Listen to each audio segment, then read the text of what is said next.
Praise the lord. ಎಲ್ಲರಿಗೂ ಯೇಸು ಕ್ರಿಸ್ತನ ಪ್ರೀತಿಯುಳ್ಳ ಪರಿಶುದ್ಧವಾದ ನಾಮದಲ್ಲಿ ಮತ್ತೊಂದು ವಾರ ದೇವರ ಜೀವವುಳ್ಳ ವಾಕ್ಯಗಳನ್ನು ಕೇಳುವಂತೆ ಕರ್ತನು ನಿಮ್ಮನ್ನು ನನ್ನನ್ನು ಒಂದು ಸ್ಥಳಕ್ಕೆ ಸೇರಿಸಿದ್ದಾರೆ. ದೇವಾದಿ ದೇವನಿಗೆ ಸ್ತೋತ್ರ ಉಂಟಾಗಲಿ.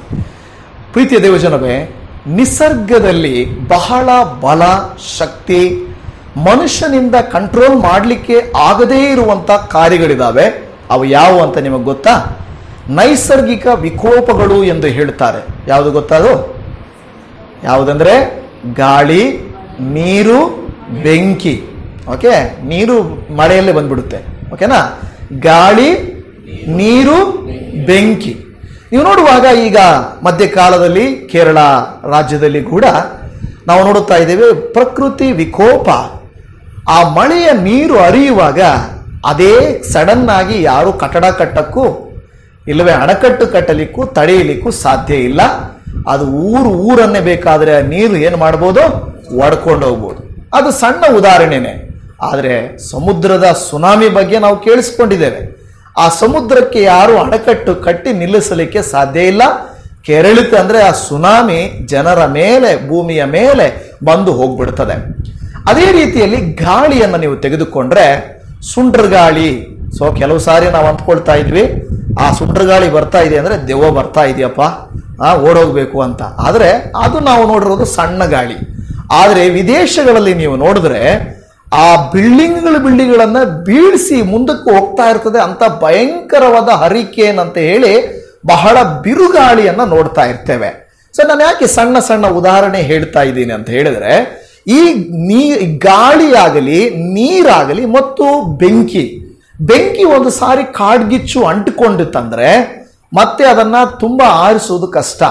ಕಳೆದ ಸಾರಿ ಆಸ್ಟ್ರೇಲಿಯಾದಲ್ಲಿ ಕೆಲವು ತಿಂಗಳುಗಳ ಕಾಲ ಉರಿತಾ ಇದೆಯಂತೆ. ಅದನ್ನ ಆರಿಸೋದಕ್ಕೆ ಹೆಲಿಕಾಪ್ಟರ್ಗಳಲ್ಲಿ ನೀರು ಹಾಕ್ತಾರೆ, ಎಲ್ಲಾ ಪ್ರಯತ್ನಗಳನ್ನ ಮಾಡ್ತಾರೆ. ಆದರೆ ಸುಮಾರು ತಿಂಗಳುಗಳು ಕಾಡು ಸುಡ್ತಾ ಹೋಗ್ತಾ ಇತ್ತಂತೆ.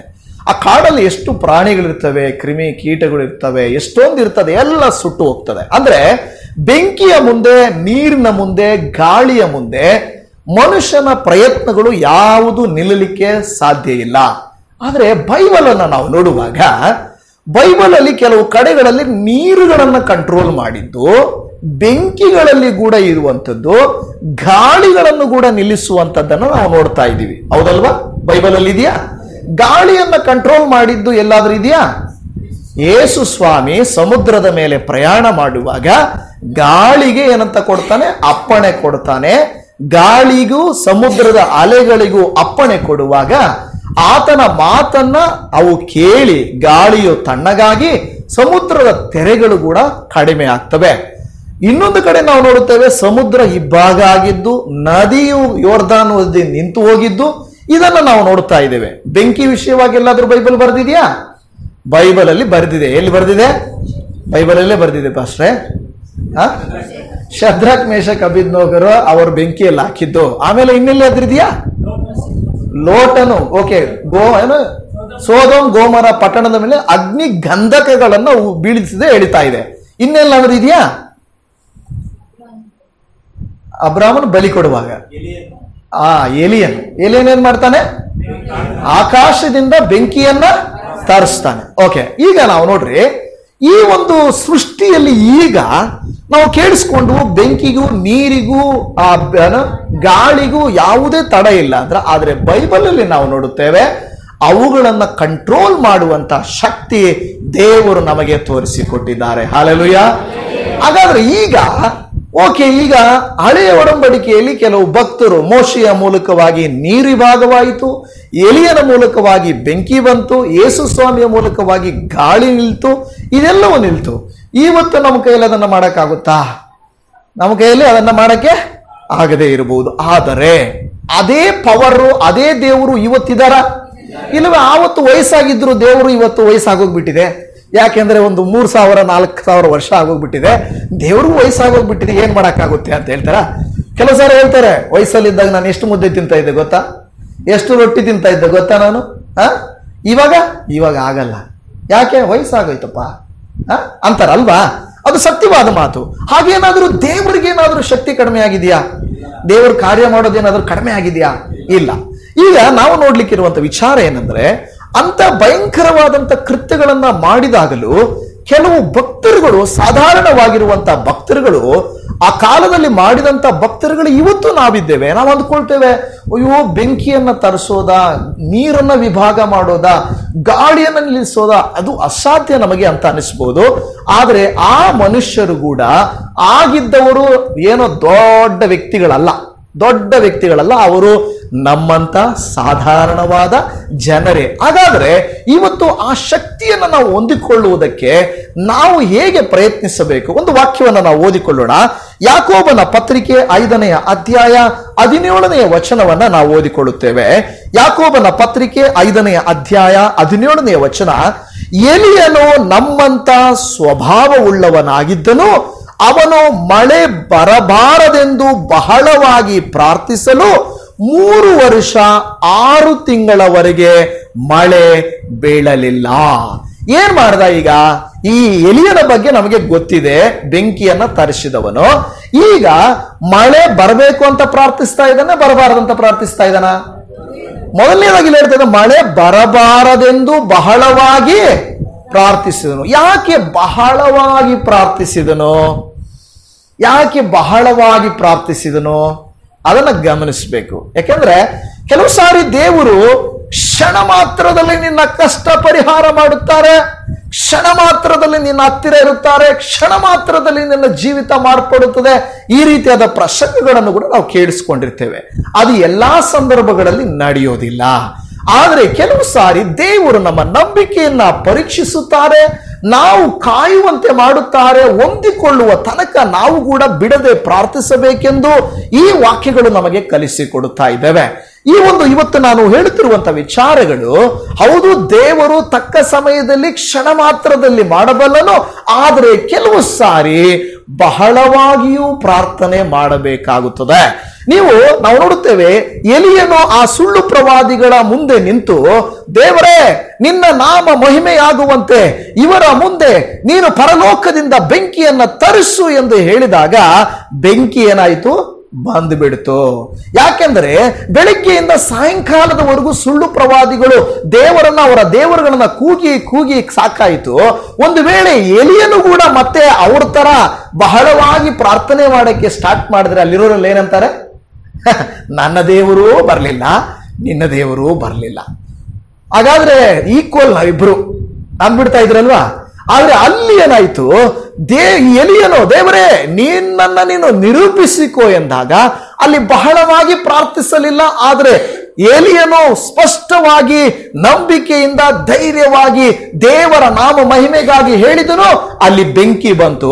ಆದರೆ ಮಳೆ ಬರಬಾರದು ಅಂತ ಇಲ್ಲಿ ಹೇಳ್ತದೆ. ಮಳೆ ಬರಬಾರದೆಂದು ಬಹಳವಾಗಿ ಪ್ರಾರ್ಥಿಸಿದ. ಸುಮ್ಮನೆ ಹಂಗೆ ದೇವ್ರೆ ಮಳೆ ಬರಬಾರ್ದು ದೇವ್ರೆ, ಈ ತರ ಅಲ್ಲ. ಎಷ್ಟು ಸಿದ್ಧತೆ, ಮೊಣಕಾಲೂರಿ ಕರ್ತನ ಮುಂದೆ ಪ್ರಸನ್ನತೆಯಲ್ಲಿ ಇದ್ದುಕೊಂಡು ಆ ನಂತರ ಅವನು ಬಹಳವಾಗಿ ಪ್ರಾರ್ಥಿಸಲು, ಮಳೆ ಬರಬಾರದೆಂದು ಪ್ರಾರ್ಥಿಸಲು ಏನಾಯ್ತು? 3 ವರ್ಷ 6 ತಿಂಗಳವರೆಗೆ ಏನಾಗಲಿಲ್ಲ? ಮಳೆ ಬರಲಿಲ್ಲ. ಕೆಲವು ಕಾರ್ಯಗಳನ್ನು ನೋಡ್ರಿ, ಎಲ್ಲಾರ ವಿಷಯ, ಎಲ್ಲಾರ ಘಟನೆ ಒಂದೇ ರೀತಿ ಇರುವುದಿಲ್ಲ. ನಾವೇನಾಗ್ತೀವಿ ಅಂದ್ರೆ ಈ ವ್ಯತ್ಯಾಸವಾದಂತ ಉತ್ತರಗಳನ್ನ ನಾವು ಬೈಬಲ್ ಅಲ್ಲಿ ನೋಡುವಂತವರಾಗಿದ್ದೇವೆ. ಒಂದು ವೇಳೆ ಈ ಮಳೆ ಬರಬಾರದು ಎಂದು ಪ್ರಾರ್ಥಿಸಿದಂತ ಈ ಎಲಿಯನು ಮಳೆ ಮತ್ತೆ ನಿಂತೋಗಿತ್ತಲ್ವಾ 3.5 ವರ್ಷ ಕಾಲ. ಆ 3 ವರ್ಷ 6 ತಿಂಗಳು ನಿಂತೋಗಿರುವ ಆ ಮಳೆಯನ್ನ ತಿರುಗಿ ಬರೆಸಬೇಕಾದ್ರೆ ಎಷ್ಟು ಸಾರಿ ಪ್ರಾರ್ಥಿಸಿರ್ಬೋದು? ಒಂದೇ ಸಾರಿನಾ? ಮಳೆ ಬರಬಾರದಂತ ಬಹಳವಾಗಿ ಪ್ರಾರ್ಥಿಸಿದ, ಬಹಳವಾಗಿ, ಸುಮ್ಮನೆ ಹಂಗೆ ಅಲ್ಲ, ಬಹಳವಾಗಿ ಪ್ರಾರ್ಥಿಸಿದ. 3.5 ವರ್ಷ ಕಾಲ ಮಳೆ ನಿಂತೋಯ್ತು, ಬರಲಿಲ್ಲ. ಈಗ ಮತ್ತೆ ಮಳೆ ಬರೆಸ್ಬೇಕಲ್ಲ, ಯಾಕೆಂದ್ರೆ ಈ ಎಲಿಯನ್ನು ನಿಲ್ಲಿಸಿದ ಮೇಲೆ ಅವನೇ ತಿರುಗಿ ಪ್ರಾರ್ಥನೆ ಮಾಡಬೇಕು.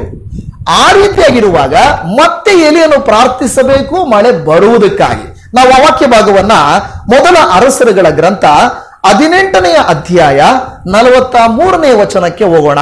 ಅಲ್ಲಿ ಹೇಳುತ್ತದೆ, 1 ಅರಸರುಗಳು 18ನೇ ಅಧ್ಯಾಯ 43ನೇ ವಚನ, ಅವನು ತನ್ನ ಸೇವಕನಿಗೆ ನೀನು ಮೇಲೆ ಹೋಗಿ ಸಮುದ್ರದ ಕಡೆಗೆ ನೋಡು ಎಂದು ಆಜ್ಞಾಪಿಸಿದನು. ಏನ್ ಮಾಡ್ತಾ ಇದ್ದಾನೆ? ಈಗ ಪ್ರಾರ್ಥನೆ ಮಾಡ್ತಾ ಇದ್ದಾನೆ ಎಲಿಯನು. ಎಲಿಯನು ಮೊದಲನೇ ಗಮನಿಸ್ರಿ ಎಂತವನಾಗಿದ್ದಾನೆ? ನಮ್ಮಂತ ಸ್ವಭಾವವುಳ್ಳವನಾಗಿದ್ದಾನೆ. ಅದನ್ನ ಜ್ಞಾಪಕ ಇಟ್ಕೊಳ್ಳಿ. ಎಂತ ಸ್ವಭಾವದವನು? ಅದರ ಅರ್ಥ ಏನು? ನಮ್ಮಂತ ಸ್ವಭಾವವುಳ್ಳವನಂದ್ರೆ ಸಾಧಾರಣ ಮನುಷ್ಯನು, ಸಾಧಾರಣ ವಿಶ್ವಾಸಿ, ಸಾಧಾರಣ ನಂಬಿಕೆ ಉಳ್ಳವನು. ಇಂಥವನು ಕೂಡ ಪ್ರಾರ್ಥನೆಯ ವಿಷಯಕ್ಕಾಗಿ ಬಂದಾಗ ಪ್ರಾರ್ಥನೆಯನ್ನ ಮಾಡ್ತಾರೆ. ಯಾರು? ಎಲಿಯನು, ಅವನ ಸೇವಕನು ಮೊಣಕಾಲೂರಿ ಪ್ರಾರ್ಥನೆ ಮಾಡ್ತಾರೆ. ಪ್ರಾರ್ಥನೆ ಮಾಡಿದ ತಕ್ಷಣ ಎಲಿಯನ್ ಹೇಳ್ತಾನೆ ಸೇವಕನಿಗೆ, ನೋಡಿ ಆ ಕಡೆ ಹೋಗಿ ನೋಡು ಅಂತ ಹೇಳ್ತಾನೆ. ಈಗ ನಮಗೆ ಮಳೆ ಬೀಳ್ಬೇಕಾದ್ರೆ ಹೆಚ್ಚು ಮಳೆ, ಸುಮ್ಮನೆ ಹಂಗ್ ಬಂದೋಗೋ ಮಳೆ ಅಲ್ಲ, ತುಂಬಾ ಒಳ್ಳೆ ಮಳೆ ಬರಬೇಕಾದ್ರೆ ಸೂಚನೆ ಎಲ್ಲಿಂದ ಬರ್ತದೆ ಗೊತ್ತಾ? ಆಕಾಶದಿಂದ ಬರ್ತದೆ. ಆದ್ರೆ ಹೇಳ್ತಾರೆ ಕೆಲವು ಮಳೆಗಳು ಕರಾವಳಿಯಲ್ಲಿ, ಕೇರಳದಲ್ಲಿ ಚಂಡಮಾರುತ ಸ್ಟಾರ್ಟ್ ಆಗಿದೆ. ಹೌದಾ ಇಲ್ವಾ? ಕೇಳಿಸ್ಕೊಂಡಿದ್ದೀರಾ? ಮಾನ್ಸೂನ್ ಸ್ಟಾರ್ಟ್ ಆಗಿದೆ. ಎಲ್ಲಿ ಸ್ಟಾರ್ಟ್ ಆಗಿದೆ? ಎಲ್ಲೇ? ಕೇರಳದಲ್ಲಿ. ಇಲ್ಲ ಕರಾವಳಿ. ಎಲ್ಲಿ? ಅದರ ಅರ್ಥ ಏನು? ಕರಾವಳಿ ಆದ್ರೆ ಕೇರಳ ಆಗ್ಲಿ. ಯಾಕಂದ್ರೆ ಹೇಳ್ತಾರೆ ಅಲ್ಲಿ ಏನಿದೆ ಗೊತ್ತಾ? ಸಮುದ್ರ ಇದೆ. ಅದರ ಅರ್ಥ ಸಮುದ್ರದಲ್ಲಿ ಮಳೆಯು ಪ್ರಾರಂಭವಾಗುವಾಗ ಈ ಒಳಗಡೆ ಇರುವ ಪ್ರದೇಶದಲ್ಲಿರುವಂತ ನಮಗೆ ಸೂಚನೆ ಏನ್ ಕೊಡ್ತಾರಂದ್ರೆ, ಇನ್ನು ಕೆಲವು ದಿನಗಳಲ್ಲಿ, ಕೆಲವು ದಿನಗಳಲ್ಲಿ ಮಳೆಯು ನಮಗೆ ಬರ್ತದೆ. ಎಷ್ಟು ದಿನ? 1-2 ದಿನ, 3 ದಿನದಲ್ಲಿ ಅದರ ಸ್ಪೀಡ್ ಅನ್ನು ಅನ್ವಯಿಸಿ ಇನ್ನು 2-3 ದಿನಗಳಲ್ಲಿ ಇಂಥ ಪ್ರದೇಶಗಳಲ್ಲಿ ಮಳೆ ಬೀಳ್ತದೆ ಅಂತ ಹೇಳಿ ಗೊತ್ತಾಗ್ತದೆ. ಅದರ ಅರ್ಥ ಏನು ಗೊತ್ತಾ? ಮಳೆ ಬರಬೇಕಾದ್ರೆ ಸೂಚನೆ ಸಮುದ್ರದಲ್ಲಿ ಮೋಡಗಳು ಎದ್ದೇಳಬೇಕು, ಅಲ್ಲಿ ಮೋಡಗಳು ಉತ್ಪತ್ತಿ ಆಗ್ಬೇಕು, ಜಾಸ್ತಿ ಮಳೆ ಆಗ್ಬೇಕು. ನೀವು ಮಂಗಳೂರು ಉಡುಪಿಯಲ್ಲಿ ಮಳೆ ಇವತ್ತು ನಿಂತಿದೆ ಅಂದ್ರೆ ನಾಳೆನೇ ನಮ್ಗೆ ಇಲ್ಲಿ ಮಳೆ ನಿಲ್ಲೋದು. ಅಲ್ಲಿ ನಿಂತೋಗಿದೆ ಅಂದ್ರೆ ಇಲ್ಲಿ ನಿಂತೋಗಲ್ಲ ಬೇಗ. ಅಲ್ಲಿ ಮಳೆ ಸ್ಟಾರ್ಟ್ ಆಗಿದ್ರೆ ಇಲ್ಲಿ ಸ್ಟಾರ್ಟ್ ಆಗಲ್ಲ. ಅಲ್ಲಿಂದ ಇಲ್ಲಿಗೆ ಬರ್ಲಿಕ್ಕೆ ನಮಗೇನಾಗುತ್ತೆ? 1 ದಿವಸ ಇಲ್ಲ 2 ದಿವಸ ಅದು ಸ್ಪೀಡ್ ಅನ್ವಯಿಸಿ ನಮಗೆ ಬರ್ತದೆ. ಇದು ಯಾಕೆ ನಾನು ಇವತ್ತು ನಿಮಗೆ ಹೇಳ್ತಾ ಇದ್ದೇನೆ ಅಂದ್ರೆ, ಈ ಎಲಿಯನ ಏನ್ ಮಾಡ್ತಾ ಇದ್ದಾನೆ ಗೊತ್ತಾ? ತನ್ನ ಸೇವಕನಿಗೆ ಹೇಳ್ತಾ ಇದ್ದಾನೆ, ನೀನು ಮೇಲೆ ಹೋಗಿ. ಎಲ್ಲಿ ಹೋಗಿ? ಇವತ್ತು ಮೇಲೆ ಹೋಗುವಂದ್ರೆ ಬಿಲ್ಡಿಂಗ್ ಮೇಲೆ ಹೋಗಿ ನೋಡ್ತಾರೆ ಅಲ್ವಾ? ಇವಾಗ ಮೇಲೆ ಹೋಗಿ ನೋಡೋದು. ಅವಾಗ ಮೇಲೆ ಹೋಗಿ ನೋಡ್ಬೇಕಾದ್ರೆ ಎಲ್ಲಿ ನೋಡ್ಬೇಕು? ಬೆಟ್ಟದ ಮೇಲೆ ಹೋಗಿ ನೋಡ್ಬೇಕು. ಸೊ ಈಗ ಮೇಲೆ ಹೋಗಿ ಯಾವ ಕಡೆ ನೋಡು? ಸಮುದ್ರದ ಕಡೆಗೆ ನೋಡು ಎಂದು ಆಜ್ಞಾಪಿಸಿದನು. ಸಮುದ್ರದ ಕಡೆ ನೋಡ್ಬೇಕು. ಇವತ್ತು ಅದೇ ಹೇಳೋದು, ಈ ಕಡೆಯಿಂದನೇ ಜಾಸ್ತಿ ನಮಗೆ ಮಳೆ ಬರೋದು. ಈ ಕಡೆಯಿಂದ, ಚೆನ್ನೈ ಕಡೆಯಿಂದ ಬರಲ್ಲ ಜಾಸ್ತಿ. ಈ ಬೀಸುವಿಕೆ ಬಂದಾಗ ಜಾಸ್ತಿ ಮಳೆ ಬರ್ತದೆ. ಆಗ ಈ ರೀತಿಯಾಗಿ ಎಲಿಯನು ಹೇಳ್ತಾನೆ, ಆಜ್ಞಾಪಿಸಿದನು. ಸೇವಕನು ಹೋಗಿ ನೋಡಿ ಬಂದು ಏನಂತ ಹೇಳ್ತಾನೆ? ಏನೋ ಕಾಣಿಸ್ತಾ ಇಲ್ಲ. ಪ್ರೇಯರ್ ಮಾಡಿದ ತಾನೆ ಎಲಿಯನು, ತಾನೆ ಬೆಂಕಿ ತರಿಸಿದ ಭಕ್ತ.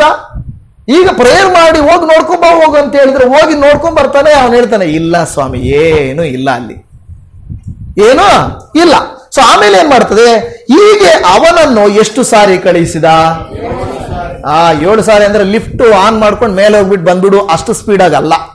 ಹೌದಲ್ವಾ? ಒಂದು 10 ಫ್ಲೋರ್ 12 ಫ್ಲೋರ್ ಮೇಲೆ ಹೋಗ್ಬೇಕಾದ್ರೆ ಲಿಫ್ಟ್ ಹೊತ್ತು ಬಿಟ್ರೆ ಒಂದು 5 ನಿಮಿಷ ನಿಂತ್ಕೊಂಡ್ರೆ ಮೇಲೆ ಹೋಗಿ ಬರ್ತೀವಿ. ಆದ್ರೆ ಬೆಟ್ಟಕ್ಕೆ ಹೋಗಿ ಬರೋದು ಅಷ್ಟು ಸುಲಭ ಅಲ್ಲ. ಅದರ ಅರ್ಥ ಏನು ಗೊತ್ತಾ? ಸಮಯ ಹಿಡಿಯುತ್ತದೆ. ಪ್ರಾರ್ಥನೆ ಮಾಡಿ ನಮ್ಮ ಪ್ರಾರ್ಥನೆಗೆ ಉತ್ತರ ಸಿಗಬೇಕಾದ್ರೆ ಏನ್ ಮಾಡ್ಬೇಕು? ಕಾಯ್ಬೇಕು, ನೋಡ್ಬೇಕು. ನಾವು ಹಂಗೆ ಅಂದ್ಕೊಳ್ತೀವಿ, ಹೋಗಿ ನೋಡಿದ್ರು ಬಂದ್ರು ಅಂತ ಅಲ್ಲ. ಒಂದು ವೇಳೆ 1 ದಿನ 2 ದಿನ ನನಗೆ ಗೊತ್ತಿಲ್ಲ, 2-3 ದಿನಗಳಾಗಿರ್ಬೋದು ಅವರು ಪ್ರಾರ್ಥನೆ ಮಾಡ್ಲಿಕ್ಕೆ ಸ್ಟಾರ್ಟ್ ಮಾಡಿದ್ದಾರೆ. ಯಾಕೆಂದ್ರೆ ಮಳೆ ನಿಲ್ಲಿಸುವಾಗ ಬಹಳವಾಗಿ ಪ್ರಾರ್ಥಿಸಿದನು, ನಿಂತೋಯ್ತು.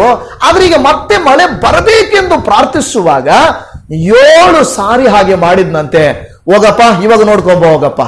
ಅವನು, ಇಲ್ಲ ಸ್ವಾಮಿ, ಈಗ ಇವಾಗ ಹೋಗಿ ನೋಡ್ಕೊಂಬ ಹೋಗು. ಇಲ್ಲ, ನಮಗೂ ಯಾರಾದ್ರೂ ಒಂದು 5-6 ಸಾರಿ ಕೆಲಸ ಹೇಳಿದ್ರೆ, 5 ಸಾರಿ 2 ಸಾರಿ ಬೇಡ, ನಿಮ್ಮ ಅಮ್ಮ ನಿಮಗೆ, ಅಮ್ಮ ಹೋಗಿ ಅಲ್ಲಿ ಸ್ವಲ್ಪ ಏನೋ ಕಸದ ಗಾಡಿ ಬರ್ತಾ ಇದೆ ನೋಡ್ಕೊಂಡ್ ಹೋಗಂತಾರೆ, ಹೋಗಿ ನೋಡ್ಕೊಂಡ್ ಬರ್ತಾರೆ.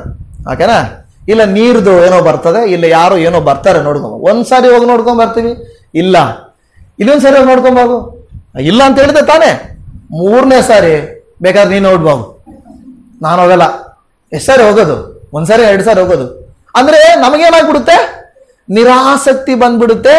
ಇಲ್ಲ ಅಂತ ಹೇಳಿದೆ ತಾನೆ. 7 ಸಾರಿ ಹೋಗಿ 7 ಸಾರಿ ಹೇಳ್ತೇನೆ, ಅವನನ್ನ ಹೀಗೆ 7 ಸಾರಿ ಕಳುಹಿಸಿದನಂತೆ. ಆದ್ರೆ 7 ಸಾರಿ ಕೂಡ ಯಾವ ಮಳೆಯ ಸೂಚನೆಯೂ ಇರಲಿಲ್ಲ. 7 ಸಾರಿ ನಾವು ನೋಡ್ತೇವೆ. ಇನ್ಯಾರ್ದಾದ್ರೂ ಸಮಸ್ಯೆ ಇತ್ತ ಬೈಬಲ್ ಅಲ್ಲಿ? ನಾಮಾನೊಂದು 7 ಸಾರಿ ಸಮಸ್ಯೆ ಇತ್ತು. ಅವನು 1 ಸಾರಿ ಮುಳುಗಿದ, 2 ಸಾರಿ ಮುಳುಗಿದ, ಒಂದು 5-6 ಸಾರಿ ಮುಳುಗ್ಬಿಟ್ಟು ಇದೆಲ್ಲ ಕೆಲ್ಸಕ್ಕಾಗಲ್ಲಪ್ಪ, ನಡಿ ಹೋಗೋಣ, ನಮ್ಮೂರಲ್ಲೇ ಒಳ್ಳೆ ಒಳ್ಳೆ ಕೆರೆಗಳಿದಾವೆ, ಒಳ್ಳೆ ಒಳ್ಳೆ ನದಿಗಳಿದಾವೆ, ಇಲ್ಲಿ ಬಂದು ಮುಳುಗು ಅಂತ ಯಪ್ಪ ಹೇಳ್ದ. ಅವಾಗ ಅವನ ಜೊತೆಯಲ್ಲಿ ಇದನ್ನ ಹೇಳ್ತಾನೆ, 5 ಮುಳುಗಿದೆ, ಇನ್ನೊಂದು 2 ಮುಳುಗಕ್ಕೆ ಏನ್ ಸ್ವಾಮಿ, ಇನ್ನೇನ್ ಮುಳುಗಕ್ಕೆ, ಮುಳುಗಿಬಿಡು 1 2 ಅಂತ ಹೇಳ್ದ. ಆಮೇಲೆ ಅವನು ಸರಿಯಪ್ಪ ಅಂತೇಳಿ 2 ಮುಳುಗಿದ. 7 ಮುಳುಗಿದಾಗಲೇ ಅವನ ಚರ್ಮ ಹಸುಗೂಸಿನ ಚರ್ಮದಂತೆ ಆಯಿತು. ಕೆಲವು ಸಾರಿ ಏನಾಗ್ಬಿಡುತ್ತೆ ಅಂದ್ರೆ ನಮ್ಮ ಜೀವಿತದಲ್ಲಿ ಕೂಡ ನಾವು ಕೂಡ ಎಲಿಯನ ಸೇವಕನಂತೆ ಸಾಧಾರಣ ಸ್ವಭಾವವುಳ್ಳವರು. ನಾವು 1 ಸಾರಿ ನೋಡ್ತೀವಿ, 2 ಸಾರಿ ನೋಡ್ತೀವಿ. ಈಗ ನಾನು 1 ಸಾರಿ 2 ಸಾರಿ ನಿಮಗೆ ಸಂತೋಷ ಆಗ್ತದೆ. ಅದೇ 1 ವರ್ಷ 2 ವರ್ಷ 3 ವರ್ಷ 4 ವರ್ಷ ಅಂದ್ರೆ ಏನಂತೀರಾ?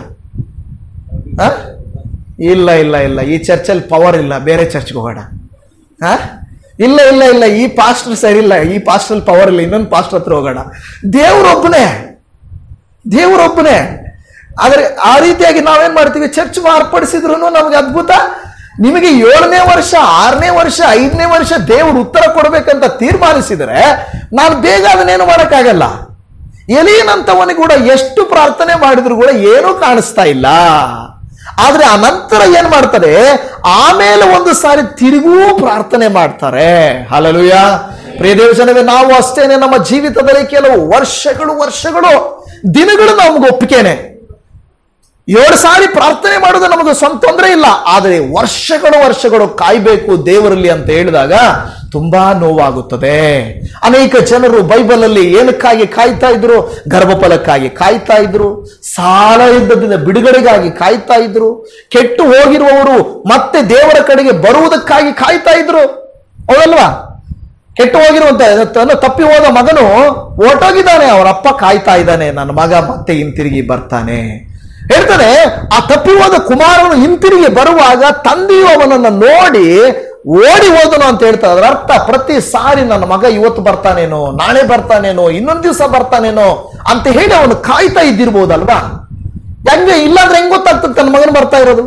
ಯಾಕಂದ್ರೆ ಟೈಮ್ ನೋಡ್ತಾ ಇರ್ತಾನೆ, ಬರ್ತಾನೇನೋ. ಬಂದ ತಕ್ಷಣ ಇವತ್ತು ಎಷ್ಟೋ ಜನ ತನ್ನ ಕುಟುಂಬದಲ್ಲಿರುವಂತ ಯೌವನ ಪ್ರಾಯದ ಮಕ್ಕಳು, ಇಲ್ಲವೇ ಗಂಡ ಇಲ್ಲ ಹೆಂಡತಿ ತಪ್ಪಿ ಹೋಗಿ ಹಿಂತಿರುಗಿ ಬರ್ತಾರೆ ಅಂತ ನಂಬಿ ಎಷ್ಟು ವರ್ಷಗಳು ಕಾಯೋರಿದ್ದಾರೆ. ಬೈಬಲ್ ಅಲ್ಲಿ ಕಾಯುತ್ತಿದ್ದಾರೆ, ಗರ್ಭಫಲಕ್ಕಾಗಿ ಬೈಬಲ್ ಅಲ್ಲಿ ಕಾದವರಿದ್ದಾರೆ ಅಲ್ವಾ?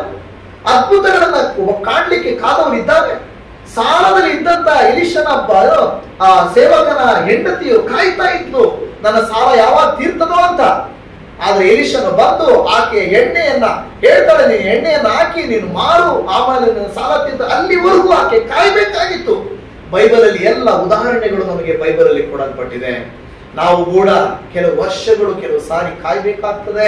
ಆದ್ರೆ ಕಾಯುವಾಗ ಪ್ರಾರ್ಥನೆ ಮಾಡದೇ ಇರಬಾರದು ಅಂತ ಬೈಬಲ್ ಹೇಳ್ತದೆ.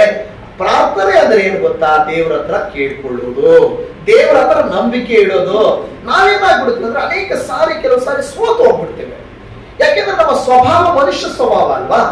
ಆದ್ರೆ ಯಾರು ಅದ್ಭುತಗಳನ್ನ ಹೊಂದಿದ್ರು ಅವರ ಸ್ವಭಾವ ಹೆಂಗಾಗಿತ್ತು? ನಮ್ಮಂತ ಸ್ವಭಾವ ಆಗಿದ್ದರೂ ಕೂಡ ಅವರು ಪ್ರಾರ್ಥಿಸುವುದನ್ನ ಬಿಡಲಿಲ್ಲ, ನಂಬುವುದನ್ನ ಬಿಡಲಿಲ್ಲ, ದೇವರ ಮೇಲೆ ಭರವಸೆಯಲ್ಲಿ ಇಡುವುದನ್ನ ಬಿಡಲಿಲ್ಲ. ಅದಕ್ಕಾಗಿ ಆನಂತರ ನಾವಲ್ಲಿ ನೋಡುತ್ತೇವೆ, ಮತ್ತೆ ಹೋಗಪ್ಪ ಅಂದಾಗ ಆ ಸೇವಕನು ಹೋಗಿ ನೋಡಿದಾಗ ಅಲ್ಲಿ ಏನಾಗಿರುತ್ತೆ? ಎಷ್ಟು ನನಗೀಗ ಆಶ್ಚರ್ಯ ಏನಂದ್ರೆ, ಇವನು ಇಲ್ಲಿಂದ ನೋಡ್ತಾನೆ, ಇಲ್ಲಿಂದ ಸಮುದ್ರದಲ್ಲಿ ನೋಡುವಾಗ ಅಂಗೈ ಹತ್ರ ಆಗಲ್ಲ ಮೋಡ ಕಾಣಿಸ್ತದ ನಿಮಗೆ? ಆದ್ರೆ ಏನೋ ಒಂದು ಬೆಳ್ಳಗಿರೋದು ಕಾಣಿಸ್ತದ ಅವನಿಗೆ. ಅದನ್ನ ಮೋಡ ಅಂತ ಹೇಳ್ತಾರೆ. ಅಯ್ಯ ಅಂಗೈ ಅದೆಲ್ಲ ಸ್ಟಾರ್ಟ್ ಆಗಿದೆ. ಈಗ ಏನೇನು ಹೇಳ್ತಾನೆ, ಇನ್ನು ಟೈಮ್ ಇಲ್ಲ. ಇದುವರೆಗೂ ಸಮಾಧಾನವಾಗಿದ್ದಂತ ಅವರು ಇನ್ನು ಟೈಮ್ ಇಲ್ಲ, ಓಡು, ಅವನಿಗೆ ಹೇಳು, ಅರಸನಿಗೆ ಹೇಳು ಮಳೆ ಬರ್ತಾ ಇದೆ ಅಂತ. ಇದೇನಿದು? ಅಂಗೈ ಆಗಲ್ಲ ಎಲ್ಲಿ ಸ್ಟಾರ್ಟ್ ಆಗಿದೆ?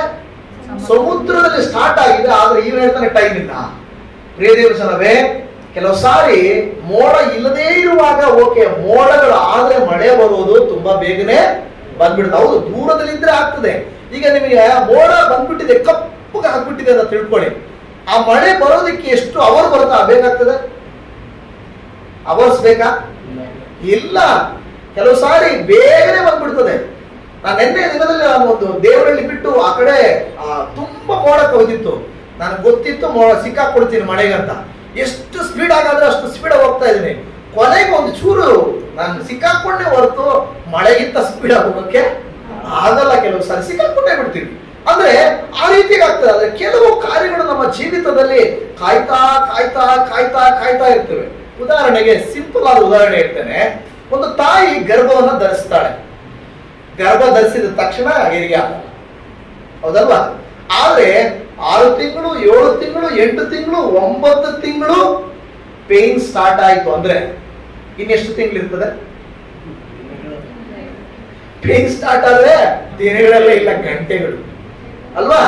ಪೇನ್ ಸ್ಟಾರ್ಟ್ ಆಯ್ತು ಅಂದ್ರೆ ನಾರ್ಮಲ್ ಆಗಿ ಇರ್ತದೆ. ಜನರಲ್ ಆಗಿ ಹೆರಿಗೆ ನಾವು ಸ್ಟಾರ್ಟ್ ಆಯ್ತಂದ್ರೆ ಇನ್ನು ನಿಲ್ಲಕ್ಕ ಆಗಲ್ಲ, ನಿಲ್ತದ? ಹಾಗೇನೆ ದೇವರ ಕೃತ್ಯಗಳು ಕೂಡ ಸ್ಟಾರ್ಟ್ ಆಗುವ ತನಕ ಕಾಯ್ಬೇಕು. ಸ್ಟಾರ್ಟ್ ಆಯ್ತು ಅದು ನೆರವೇರ್ತದೆ. ಹಲ್ಲೆಲೂಯಾ. ಸ್ಟಾರ್ಟ್ ಆಗ್ಬೇಕು. ನಿಮ್ಮ ನನ್ನ ಜೀವಿತದಲ್ಲಿ ನೀ ಅದ್ಭುತ ಆಗಲಿ, ಆಶ್ಚರ್ಯ ಆಗಲಿ, ಸಹಾಯ ಆಗಲಿ ಸ್ಟಾರ್ಟ್ ಆಗುವ ತನಕನೇ ನಿಮಗೆ ಅದು ಇದು ಸಮಯ ಆಗ್ತದೆ. ಆದ್ರೆ ಸ್ಟಾರ್ಟ್ ಆದ್ಮೇಲೆ ಅದು ಬೇಗನೆ ನೆರವೇರುವಂತದ್ದಾಗಿದೆ. ಆದ್ರೆ ಆ ಸಂದರ್ಭದಲ್ಲಿ ಏನಾಗ್ತದೆ ಗೊತ್ತಾ? ನಾವೇನಾಗ್ತದೆ, ಅದು ಬಹಳ ನೋವು ಅನಿಸ್ತದೆ, ಉಪದ್ರವ ಅನಿಸ್ತದೆ, ಶೋಧನೆ ಅನಿಸ್ತದೆ, ಕಷ್ಟ ಅನಿಸ್ತದೆ.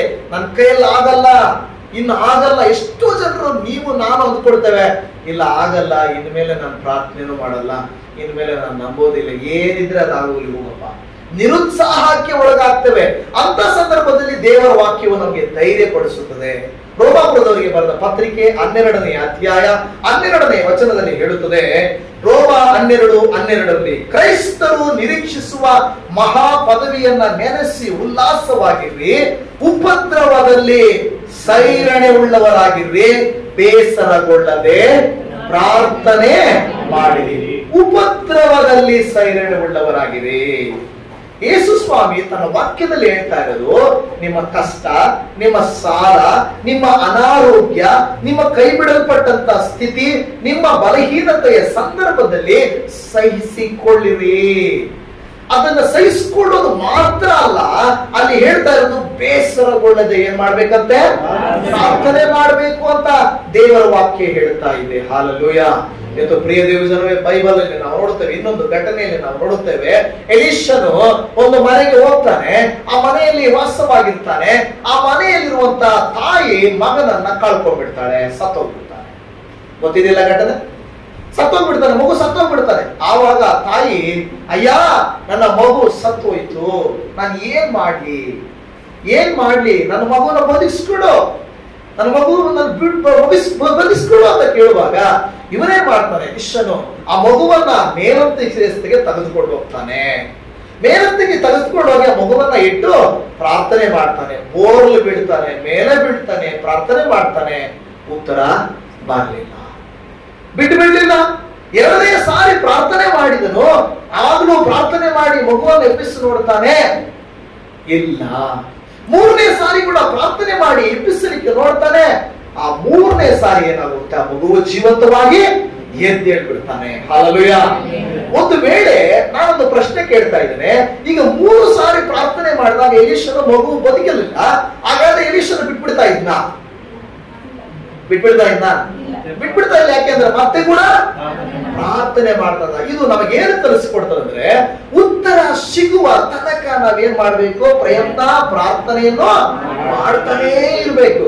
3 ಸಾರಿ ಆಗಿದ್ದರಿಂದ ಬೇರೆ ಘಟನೆಗಳಲ್ಲಿ ಎಲಿಯನನ್ನು ನಾವು ನೋಡ್ತೇವೆ.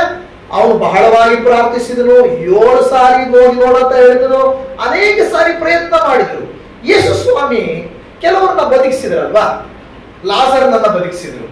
ಯೇಸು ಸ್ವಾಮಿ ಲಾಜರ್ನ ಹತ್ರ ಹೋಗ್ಬಿಟ್ಟು, ಒಂದು ಸಾರಿ ರೈಟ್, ವೆರಿ ರೆಡಿ ಆಗಿರ್ರಿ, ಓಕೆ ಲಾಜರ್ನೇ ಹೊರಗೆ ಬಾ ಅಂತ ಕರೆದು, ಏನು ನಡೀಲಿಲ್ಲ. ಜನರೆಲ್ಲ ನೋಡ್ತಾ ಇದ್ರ, ಅಯ್ಯೋ ಒಂದ್ ಟೈಮ್ ಮಿಸ್ ಆಗುತ್ತೆ, ಓಕೆ 2ನೇ ಟೈಮ್ ಟ್ರೈ ಮಾಡೋಣ. ಹಂಗ್ ಮಾಡಿದ್ರ? ಯೇಸು ಸ್ವಾಮಿ ಹಂಗೇನು ಮಾಡಲಿಲ್ಲ. ಯೇಸು ಸ್ವಾಮಿ ಒಂದೇ ಸಾರಿ, ಲಾಜರನೇ ಎದ್ದು ಬಾ. ಹಲ್ಲೆಲೂಯಾ. ಆತನು ದೇವರು, ಆತನಿಗೆ ಸಮಸ್ತವೂ ಸಾಧ್ಯ. ಸಾಧಾರಣ ಸ್ವಭಾವದಲ್ಲಿರುವವರಿಗೆ 1 ಸಾರಿ ನಾವು ಹಂಗೆ ಕಮೆಂಟ್ ಮಾಡಿ, ನೋಡೋಣ ನಿಮ್ಗೆ ಎಬ್ಬಿಸ್ತೀನಿ ನೋಡ ಅಂತ ಚಾಲೆಂಜ್ ಮಾಡೋದಲ್ಲ. ದೇವರಿಗೆ ಹೌದು, ನಾನು ಹೇಳುತ್ತೇನೆ, ಕ್ಷಣ ಮಾತ್ರದಲ್ಲಿ ಕಾರ್ಯಗಳು ನಡೀತವೆ, ಆದರೆ ಅನೇಕ ಸಾರಿ ನಮ್ಮ ನಂಬಿಕೆಯ ಮೇಲೆ ಆಧಾರ ಆಗುತ್ತದೆ, ಆ ಒಂದು ರೋಗ ಇಲ್ಲ ಕಷ್ಟದ ಪರಿಸ್ಥಿತಿಯ ಮೇಲೆ ಆಧಾರವಾಗಿರುತ್ತದೆ, ಹೊಂದಿಕೊಳ್ಳುವವರ ಮೇಲೆ ಆಧಾರವಾಗಿರುತ್ತದೆ. ಅದಕ್ಕೆ ಸಂಬಂಧಪಟ್ಟು ಇಲ್ಲಿ ಕಾರ್ಯಗಳು ನಡೆಯುತ್ತಾ ಇದ್ದಾವೆ. ಇವತ್ತು ನಮ್ಮ ಜೀವಿತದಲ್ಲಿ ಯಾವುದಾದ್ರೂ ನಾವು ನಂಬಿ ಯಾವುದಾದ್ರೂ ನಾವು ಮಾಡ್ತಾ ಇದ್ರೆ ಬೇಸರಗೊಳ್ಳದೆ ಮಾಡ್ತಾ ಇರಬೇಕು ದೈವ ಕಾರ್ಯಗಳು. ಅದನ್ನ ದೇವರ ವಾಕ್ಯ ನಮಗೆ ಹೇಳಿಕೊಡ್ತಾ ಇದೆ. ಇನ್ನೊಂದು ವಾಕ್ಯವನ್ನು ಓದಿಕೊಳ್ಳೋಣ. ಮಾರ್ಕನು ಬರೆದ ಸುವಾರ್ತೆ 9ನೇ ಅಧ್ಯಾಯ 18ನೇ ವಚನವನ್ನ ನಾವು ಓದಿಕೊಳ್ಳೋಣ. ಮಾರ್ಕ 9:18. ಅಲ್ಲಿ ನಾನು ಓದುತ್ತೇನೆ. ಅವನಿಗೊಂದು ಮೂಗ ದೆವ್ವ ಹಿಡಿದರೆ ಅದು ಎಲ್ಲಿ ಅವನ ಮೇಲೆ ಬಂದರೂ ಅವನನ್ನ ಕೆಡುತ್ತದೆ. ಆಗ ಅವನು ನೊರೆ ಸುರಿಸುತ್ತಾ ಕರಕರನೆ ಹಲ್ಲು ಕಡಿಯುತ್ತಾ ಕುಂದಿ ಹೋಗುತ್ತಾನೆ. ಅದನ್ನ ಬಿಡಿಸಬೇಕೆಂದು ನಿನ್ನ ಶಿಷ್ಯರಿಗೆ ಹೇಳಿಕೊಂಡೆ, ಅವರ ಕೈಯಿಂದ ಆಗದೇ ಹೋಯಿತು ಎಂದು ಉತ್ತರ ಕೊಟ್ಟನು ಎಂದು ಅವರ ತಂದೆ, ಆ ಹುಡುಗನವರ ತಂದೆ ಹೇಳುತ್ತಾ ಇದ್ದಾನೆ. ಈಗ ಆ ಹುಡುಗನ ಪರಿಸ್ಥಿತಿ ಏನಂದ್ರೆ, ಎಲ್ಲಂದ್ರೆ ಅಲ್ಲಿ ಬಿದ್ದೋಗ್ತಾ ಇದ್ದಾನೆ ಮತ್ತು ಅವನ ಏನಾದ್ರೂ ನೊರೆ ಸುರಿಸುತ್ತಾ ಕರಕರನೆ ಹಲ್ಲು ಕಡಿಯುತ್ತಾ ಕುಂದಿ ಹೋಗುತ್ತಾನೆ. ಈ ಘಟನೆ ನೀವು ನೋಡಿರ್ತೀರ. ಕೆಲವು ಸಾರಿ ಯಾರಿಗಾದ್ರೂ ಫಿಟ್ಸ್ ಬಂದ್ರೆ, ಇಲ್ವ ಯಾರಿಗಾದ್ರೂ ಸ್ವಲ್ಪ ದೆವ್ವ ಹಿಡಿದಂಗಾದ್ರೆ, ಈ ರೀತಿಯಾಗಾದ್ರೆ ಅವ್ರಿಗೆ ಮಿಕ್ಸ್ಡ್ ಒಂದೇ ಅಲ್ಲ, ಫಿಟ್ಸ್ ಮಾತ್ರ ಅಲ್ಲ, ಇಲ್ಲ ದೆವ್ವ ಮಾತ್ರ ಅಲ್ಲ, ಇದು ಮಿಕ್ಸ್ ಆಗಿರುವಂತದ್ದು. ಅಲ್ಲಿ ಬಂದು ನೊರೆ ಸುರಿಸ್ತಾ ಇರೋದು ನೋಡ್ತೀರಾ, ಕೆಲವು ಸಾರಿ ನಾಲಿಗೆ ಕಚ್ಕೊಳ್ತಾರೆ, ಕೆಲವು ಸಾರಿ ಅಂತ ಒಂದು ನೋಡ್ತೀರಾ, ಆಮೇಲೆ ಅವರು ವೀಕ್ ಆಗುತ್ತಾರೆ ಅನ್ನೋದನ್ನ ಕೂಡ ನೀವು ನೋಡಿರ್ತೀರಾ. ಇಂಥ ಕಠಿಣವಾದ ಸ್ಥಿತಿಯಲ್ಲಿ ಶಿಷ್ಯರು ಕೂಡ ಪ್ರಯತ್ನ ಮಾಡಿರ್ತಾರೆ. ಪ್ರಾರ್ಥನೆ ಒಂದೇ ಸಾರಿ ಅವರು ಪ್ರಾರ್ಥನೆ ಮಾಡಿರಲ್ಲ, ಪ್ರಾರ್ಥನೆ ಮಾಡಿ ನೋಡಿರ್ತಾರೆ, ಬಿಡುಗಡೆ ಆಗಿಲ್ಲ. ಮತ್ತೆ ಕೂಡ ಪ್ರಾರ್ಥನೆ ಮಾಡಿರ್ತಾರೆ, ಆಗಿರಲ್ಲ. ಮತ್ತೇನು ಮಾಡಿರ್ತಾರೆ, ಆಗಿರಲ್ಲ. ಎಷ್ಟು ಪ್ರಯತ್ನ ಮಾಡಿದ್ರು ಆಗದೇ ಇದ್ದಾಗ ಆ ಹುಡುಗನವರ ತಂದೆ ನೇರವಾಗಿ ಏಸಪ್ಪ ಹತ್ರ ಹೋಗ್ತಾನೆ. ಆ ಏಸಪ್ಪ ಹತ್ರ ಹೇಳ್ತಾನೆ, ನಿನ್ನ ಶಿಷ್ಯರಿಗೆ ಕೇಳ್ಕೊಂಡೆ ಇದನ್ನ, ಆದ್ರೆ ಅವರ ಕೈಯಲ್ಲಿ ಬಿಡಿಸಲಿಕ್ಕೆ ಆಗದೇ ಹೋಯಿತು ಎಂದು ಹೇಳಿ ಅವರಿಗೆ ಹೇಳ್ತಾರೆ. ಆಮೇಲೆ ಯೇಸು ಸ್ವಾಮಿ ಏನ್ ಮಾಡ್ತಾರೆ ಅಂದ್ರೆ, ಅವರಿಗೆ ಬುದ್ಧಿ ಹೇಳಿ, ನೋಡ ಹಂಗಲ್ಲ, ನೀವ್ ಹಿಂಗಿರ್ಬೇಕು ಅಂತ ಹೇಳಿ ಆಮೇಲೆ ಹೋಗಿ ಯೇಸು ಸ್ವಾಮಿ ಒಂದೇ ಅಪ್ಪಣೆಯನ್ನ ಕೊಡ್ತಾನೆ, ಅದು ಆಗುತ್ತದೆ. ನಮ್ಮಂತ ಸ್ವಭಾವದವರಿಗೆ, ಶಿಷ್ಯರಿಗೆ ಅದು ಸುಲಭ ಆಗಿರ್ಲಿಲ್ಲ. ಯೇಸು ಸ್ವಾಮಿಗೆ ಅದು ಸುಲಭ ಆಗಿತ್ತು, ನಮಗೆ ಸುಲಭ ಅಲ್ಲ. ಇವತ್ತು ಇದೇನ್ ನಮಗೆ ಕಲಿಸ್ಕೊಡುತ್ತೆ ಗೊತ್ತಾ? ನಮ್ಮ ಜೀವಿತಗಳಲ್ಲಿ ಕೆಲವು ಕಷ್ಟಗಳು ಸುಲಭ ಅಲ್ಲ, ಕೆಲವು ಸಮಸ್ಯೆಗಳು ಪ್ರಯಾಸಗಳು ಸುಲಭ ಅಲ್ಲ. ಆದರೆ ಪ್ರಯತ್ನ ಪ್ರಾರ್ಥನೆ ಇರುವಂತದ್ದನ್ನ ನಾವು ಇಲ್ಲಿ ಮುಂದೆ ಮುಂದೆ ನೋಡುತ್ತಾ ಇದ್ದೇವೆ. ಯಾಕೆಂದ್ರೆ ಇದಕ್ಕೆ ಮುಂಚೆ ನಾವು ನೋಡುತ್ತೇವೆ, ಯೇಸು ಸ್ವಾಮಿ ತನ್ನ ಶಿಷ್ಯರಿಗೆ ಅಧಿಕಾರ ಕೊಟ್ಟಿದ್ದನು, ಸುಮ್ಮನೆ ಅಲ್ಲ.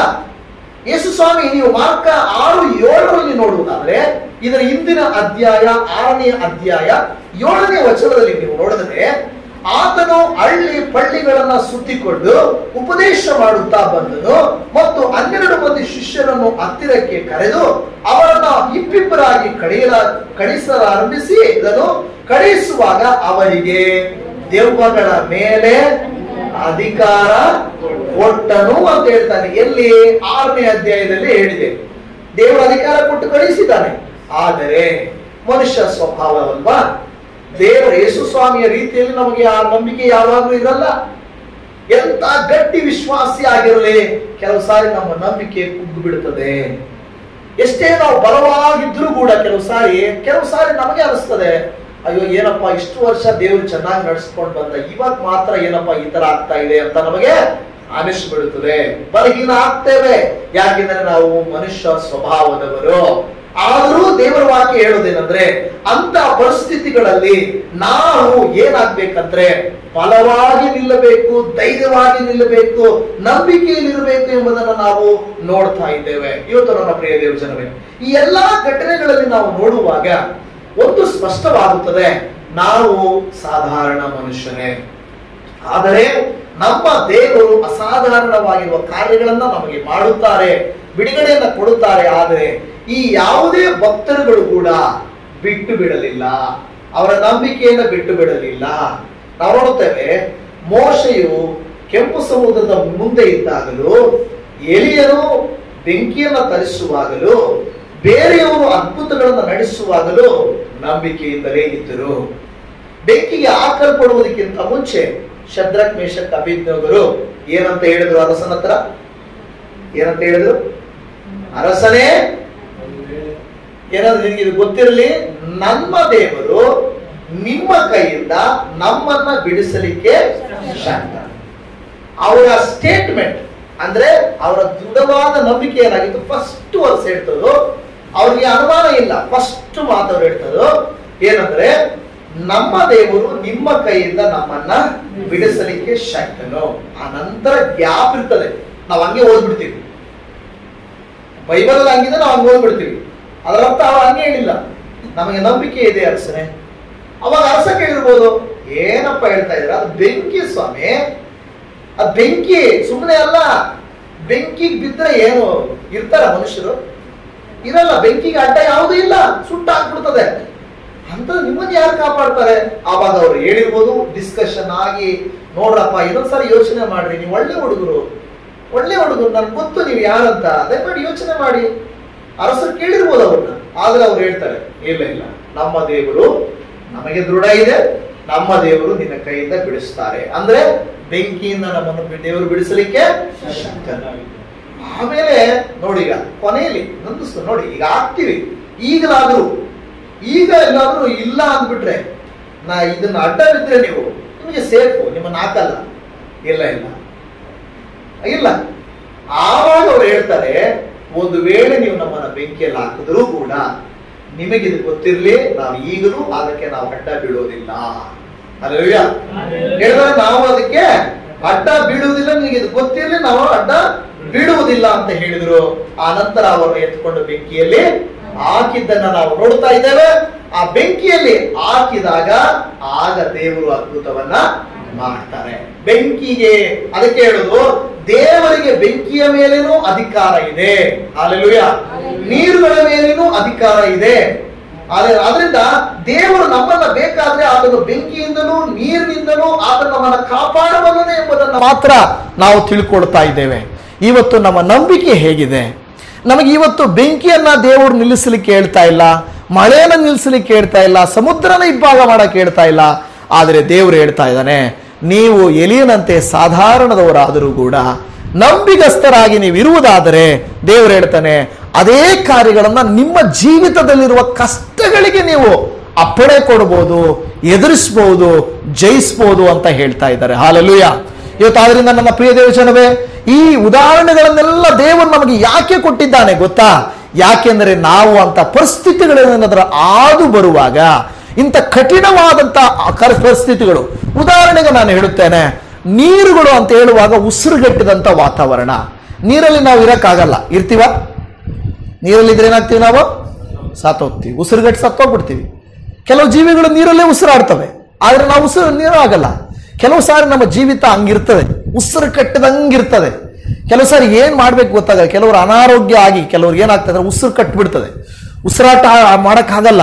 ಅದೇನು ಗೊತ್ತಾ, ನೀರಲ್ಲಿದ್ರೆ ಹೆಂಗೆ ಉಸಿರಾಡಕ್ಕಾಗಲ್ವೋ ಅದೇ ರೀತಿಯಲ್ಲಿ ಉಸಿರಾಡಕ್ಕಾಗಲ್ಲ ಅಂತ ಪರಿಸ್ಥಿತಿಗಳು ನಮಗೆ ಬರ್ತವೆ. ಅಂತ ಸಂದರ್ಭದಲ್ಲಿ ನಾವು ಇಮಿಡಿಯೇಟ್ ಆಗಿ ನಾವು ಏನು ಯೋಚನೆ ಮಾಡಬೇಕು? ದೇವರನ್ನ ಯೋಚಿಸ್ಬೇಕು. ನಾವು ಆ ಟೈಮಲ್ಲಿ ಮನುಷ್ಯರನ್ನ ಕರೆಯಕ್ಕಾಗಲ್ಲ, ಫೋನ್ ಮಾಡೋಕ್ಕಾಗಲ್ಲ, ಹಾಸ್ಪಿಟ್ಲ್ಗೆ ಹೋಗೋಕ್ಕಾಗಲ್ಲ. ಅಂತ ಪರಿಸ್ಥಿತಿಯಲ್ಲಿ ದೇವರ ಹತ್ರ ಇರ್ತಾನೆ. ಕೆಲವು ಸಾರಿ ಸುಡುವಂತ ಅನುಭವ ಆಗ್ತದೆ. ಯಾವ ತರ ಗೊತ್ತಾ? ಕೆಲವು ಸಾರಿ ನಿಮಗೆ ಸಮಾಧಾನನೇ ಇರಲ್ಲ, ಒಂಥರ ಅನಿಸ್ತಾ ಇರ್ತದೆ. ಅದು ನೀವು ಹೇಳಕ್ಕೂ ಆಗಲ್ಲ, ಒಂಥರ ನೋವು, ಒಂಥರ ಸಂಕಟ. ಅದು ಉರಿಯುವಂತ ಸಂಕಟ ನೋಡಿ. ನೀರಿನ ಸಂಕಟ, ಉರಿಯುವ ಸಂಕಟ. ಒಂದೊಂದು ಸಾರಿ ಎಲ್ಲೋ ನಿಮ್ಮನ್ನ ಗಾಳಿಯಲ್ಲಿ ಬೀಡಿಸಿದಂಗೆ ಅನಿಸ್ತಾ ಇರ್ತದೆ. ಅಂತ ಸಂದರ್ಭಗಳಲ್ಲಿ ನಾವು ದೇವರಿಗೆ ಪ್ರಾರ್ಥನೆ ಮಾಡಬೇಕು. ದೇವರೇ, ನಿನಗೆ ಎಲ್ಲದರ ಮೇಲೆಯೂ ಅಧಿಕಾರ ಇದೆ. ಈ ನನ್ನ ಕಷ್ಟದ ಮೇಲೆ ನಿನ್ನ ಕೃಪೆ ತೋರಿಸಯ್ಯ, ನನಗೆ ಸಹಾಯ ಮಾಡಯ್ಯ ಎಂದು ನಾವು ದೇವರನ್ನ ಕೇಳುವಾಗ ದೇವರು ಖಂಡಿತ ನಮಗೇನು ಮಾಡ್ತಾರೆ? ಸಹಾಯ ಮಾಡಿ. ಒಂದು ಮಾತ್ರ ಜ್ಞಾಪಕ ಇಟ್ಕೊಳ್ಳಿ, ನಾವು ಈ ಭಕ್ತರುಗಳ ಹಾಗೆ ನಾವು ಸಾಧಾರಣ ಸ್ವಭಾವದವರಾದರೂ ಕೂಡ ನಮ್ಮ ದೇವರು ಇವೆಲ್ಲವುಗಳ ಮೇಲೆ ಅಧಿಕಾರವನ್ನು ನಮಗೆ ಕೊಟ್ಟಿದ್ದಾನೆ. ಇವುಗಳನ್ನು ಜಯಿಸುವುದಕ್ಕೆ ದೇವರು ನಮಗೆ ಬೈಬಲಲ್ಲಿ ಉದಾಹರಣೆಗಳನ್ನು ಕೊಟ್ಟಿರುವಾಗ, ನಮ್ಮ ದಿನನಿತ್ಯದ ಜೀವಿತದಲ್ಲಿ ಕೊಟ್ಟಿರುವ ಕಷ್ಟಗಳನ್ನು ಎದುರಿಸೋದಕ್ಕೆ ನಾವು ಯಾಕೆ ಇದನ್ನು ಅಪ್ಲೈ ಮಾಡಬಾರ್ದು? ದೇವರು ಬೆಂಕಿನೇ ತರಿಸಿದ್ರಪ್ಪ, ನೀರುಗಳನ್ನೇ ವಿಭಾಗಿಸಿದ್ರಪ್ಪ, ಸಮುದ್ರನೇ ನಿಲ್ಲಿಸಿದ್ರಪ್ಪ, ಅಂತ ದೇವರು ನನ್ನ ಜೊತೆಯಲ್ಲಿದ್ದಾನೆ, ನಾನು ಯಾಕೆ ಭಯ ಪಡಬೇಕು ಅಂತ ನೀವು ಇವತ್ತು ನಾನು ನಂಬಲಿಕ್ಕೆ ಸಾಧ್ಯ ಇದೆಯಾ? ನಂಬುವುದಾದ್ರೆ ಇವತ್ತು ನಿಮ್ಮ ಕಷ್ಟ ಏನು ಕರ್ತನ ಬಳಿಯಲ್ಲಿ ಹೇಳಿಕೊಳ್ಳ್ರಿ. ನಾವೆಲ್ಲ ತಲೆಗಳನ್ನು ಬಾಗಿಸೋಣ, ಪ್ರಾರ್ಥನೆ ಮಾಡಿಕೊಳ್ಳೋಣ. ಹಾಲೆಲೂಯ. ಇವತ್ತು ನಿಮಗೆ ಯಾವ ಪರಿಸ್ಥಿತಿ ನಿಮ್ಮನ್ನು ಉರಿಯುವಂತೆ ಮಾಡ್ತಾ ಇದೆಯೋ, ಉಸಿರುಗಟ್ಟುವಂತೆ ಮಾಡ್ತಾ ಇದೆಯೋ, ಗಾಳಿಯಲ್ಲಿ ಎಲ್ಲೋ ನಿಮ್ಮನ್ನು ಬಿಸಾಡುವಂತೆ ಮಾಡ್ತಾ ಇದೆಯೋ, ಆ ವಿಚಾರವನ್ನ ಯೇಸುವಿನ ಪಾದ ಸಮ್ಮುಖಕ್ಕೆ ನಮ್ಮನ್ನ ಒಪ್ಪಿಸಿಕೊಟ್ಟು ನಾವು ಪ್ರಾರ್ಥನೆ ಮಾಡೋಣ. ಹಾಲೆಲೂಯ. ಯೇಸುವೇ, ನೀವು ಪ್ರಾರ್ಥನೆ ಮಾಡಿ, ಎಲ್ಲರೂ ಪ್ರಾರ್ಥನೆ ಮಾಡಿಯಪ್ಪ. ದೇವರೇ, ಈ ವಾಕ್ಯಗಳನ್ನು ನಾನು ಕೇಳಿದ್ದೇನಯ್ಯ. ನಿಮ್ಮ ಭಕ್ತರುಗಳು ಎಂಥ ದೊಡ್ಡ ದೊಡ್ಡ ಕಾರ್ಯಗಳನ್ನ ಮಾಡಿದಾರಪ್ಪ. ಆದರೆ ನಿನ್ನ ವಾಕ್ಯ ಹೇಳುತ್ತದೆ, ಮೋಶೆಯಪ್ಪ ಕರ್ತನೆ, ಅವನು ನಮ್ಮ ಹಾಗೆ ಇದ್ದನು ಸ್ವಾಮಿ. ಎಲಿಯನು ನಮ್ಮ ಹಾಗೆ ಇದ್ದನು ಸ್ವಾಮಿ. ಶದ್ರಕ್ ಮೇಷಕ್ ಅಬೇದ್ನೆಗೋರು ನಮ್ಮ ಹಾಗೆ ಇದ್ದರಪ್ಪ. ದಾನಿಯೇಲನು ನಮ್ಮ ಹಾಗೆ ಇದ್ದನು ಸ್ವಾಮಿ. ಯೆಹೋಶುವನಾಗಿರಬಹುದು, ದಾವೀದನಾಗಿರಬಹುದು, ಸಂಸೋನನಾಗಿರಬಹುದು, ಎಲ್ಲರೂ ನಮ್ಮ ರೀತಿಯಲ್ಲೇ ಇದ್ದರು. ಆದರೆ ಅಪ್ಪ, ಅವರು ನಿಮ್ಮ ಶಕ್ತಿಯನ್ನ ಒಂದೇ ಅವರು ಕಾದರು. ಅನೇಕ ಸಾರಿ ಬೇಡಿಕೊಂಡ್ರು. ಬೇಡಿ ಎಲಿಯನಂತವನು ಕೂಡ ಬೇಡಿ ಅನೇಕ ಸಾರಿ ಬೇಡಿಕೊಂಡ್ರಪ್ಪ. ಇವತ್ತು ನಾವು ಕೂಡ ಸೋತು ಹೋಗಬಾರದು, ಬೇಡಿಕೊಳ್ಳುತ್ತಲೇ ಇರಬೇಕು. ಅಂತ ಪರಿಸ್ಥಿತಿಗಳನ್ನ ನಾವು ಎದುರಿಸಬೇಕು. ಜಯಿಸುವಂತೆ ನಮ್ಮನ್ನ ಮಾಡು ಎಂದು ನಾವು ಪ್ರಾರ್ಥಿಸ್ತಾ ಇದ್ದೇವೆ. ಹಾಲೆಲೂಯ. ಯಾರೆಲ್ಲಪ್ಪ ಈ ಪ್ರಾರ್ಥನೆಯಲ್ಲಿ ಏಕೀಭವಿಸಿ, ಹೌದು ದೇವರೇ, ನನಗೆ ಕರುಣೆ ತೋರಿಸಯ್ಯ, ನನಗೆ ಸಹಾಯ ಮಾಡಯ್ಯ ಎಂದು ಬೇಡಿಕೊಳ್ಳುತ್ತಾ ಇದ್ದಾರೋ, ಪರಮ ತಂದೆಯಾದ ದೇವರೇ, ನೀನು ತಾನೇ ನಮ್ಮ ಒಬ್ಬೊಬ್ಬರ ಪ್ರಾರ್ಥನೆಗಳನ್ನ ಆಲಿಸು.